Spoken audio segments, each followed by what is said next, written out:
Magandang umaga, kumusta po? Narito po ulit ang update natin para sa lagay ng ating panahon ngayong umaga po ng August 20, 2024 na kung saan sa ngayon base po dito sa weather model nating ginagamit ay nawala na po ang LPA na nasa silangan ng extreme northern Luzon gaya po ninyong nakikita ay wala na po itong sirkulasyon. Maging yung dating bagyong si Dindo na nabuo dito sa loob ng ating area of responsibility ay pawala na rin po ito, ngunit yung remnant po nito ay nasa silangang bahagi ng Shanghai sa may China at bahagya pa rin itong nahahatak ang habagat na nasa kanluran po ng ating bansa.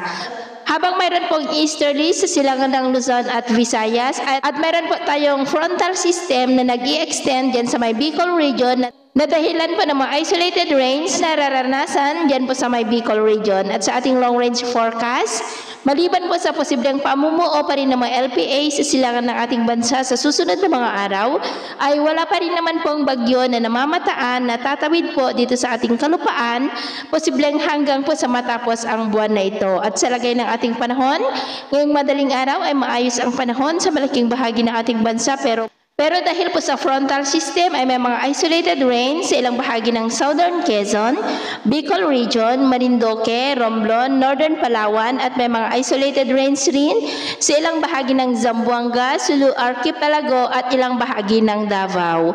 At mamaya ay sisikat ang araw sa malaking bahagi ng ating bansa pero may tsansa pa rin ng maulap na kalangitan with isolated rains sa may Camarines Norte, Catanduanes, Northern Palawan, Eastern part ng Mindoro, Northern Bohol, Balangiga, Sulu Archipelago at Zamboanga. At mamayang hapon, mas mataas muli ang tsansa ng mas maulap na kalangitan with isolated rains sa ilang bahagi ng ating bansa. Kaya kung lalabas tayo sa ating mga tahanan ay ugaliin po natin lagi ang magdala ng kahit anong panangga natin sa init ng araw at proteksyon na rin po sa mga biglaang buhos ng ulan.